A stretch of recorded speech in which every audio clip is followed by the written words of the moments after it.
صدر ذی غبار حضرت مولانا استاد الاساتذہ استاد القرآ قاری محمد علی خان صاحب دامت برکاتہم سعودی اعلام یافتہ بانی و صدر دار القراءۃ الواسطیہ امام محمد جامع مسجد واسطیہ تشریف لا چکے ہیں.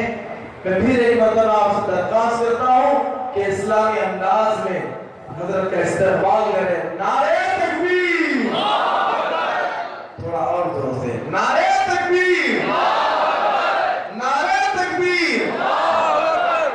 میرے بھائیوں، قرآن اکرام سے محبت، یقیناً ہمیں قرآن کریم سے محبت، اور پھر قرآن کریم سے محبت، نبی پاک علیہ الصلوۃ والسلام سے محبت، پھر یہ رشتہ رب العالمین تک جاتا ہے. میرے بھائیوں، اللہ کے کلام سے جڑ جائیے. یہ حضرات ان کی زندگیوں میں ان کے ساتھ صرف 24 گھنٹے یا 12 گھنٹے ان کے ساتھ رہ کر آپ دیکھ لیجیے کتنا مصروف رہتے ہیں. اس کے باوجود انہیں فکر ہے کہ ہر ضلع میں پہنچے، وہاں کے لوگوں میں بیٹھ کر انہیں تربیت دے، انہیں بھی کلام اللہ سے جڑے.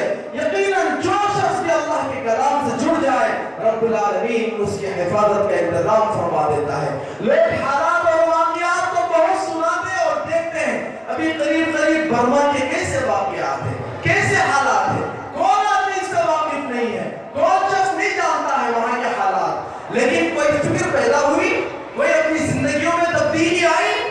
نہیں آئی کوئی تبدیلی. میرے بھائیوں، تبدیلی آنی چاہیے کہ وہ طوفان یہاں تک آ جائے جب سنبھلنے کا موقع نہ ہو، جب چیخیں اور آوازیں نکل جائیں، جب اپنی زندگی تبدیل کرو گے. نہیں، زندگی تبدیل کرنے کا یہ موقع ہے، یہ مہلت ہے. قرآن کریم سے جڑ جائیے. بہت سے تاریخ کے واقعات سنا تھا، لیکن اکابر موجود ہے، سند پر سوال ہوگا، لیکن ایک واقعہ ضرور سنا ہوگا جو میں اپنی آنکھ سے دیکھا ہوں. استاد القرآن مدد اللہ کے ایک شاگرد رشید، رشتے کے میرے تایا ہوتے، وہ استاد القرآن مدد اللہ کے پاس قرآن کریم پڑھنے آتے تھے. آج سے 20-22 سال پہلے کا واقعہ ہے.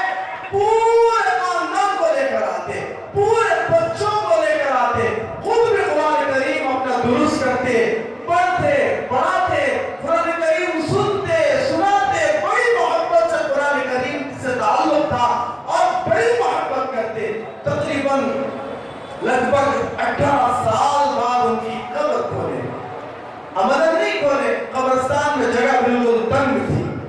علماء سے اجازت مانگی کہ ان کی اہلیہ کا انتقال ہوا، تدفین کرنا چاہتے ہیں، اجازت ہے، کھول سکتے ہیں قبر.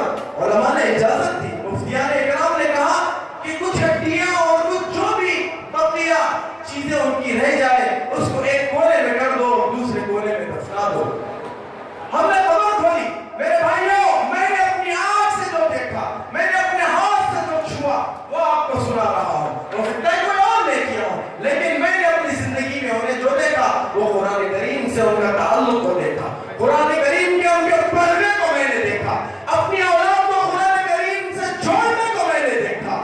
جب قبر کھولی گئی، جب ہم نے پتھریں ہٹا کر اس حصے پر پہنچے، یہ سوچ کر کہ شاید ہمیں ہڈیاں نظر آئے گی، شاید ہمیں کوئی آثار ہمیں نظر آئے گے.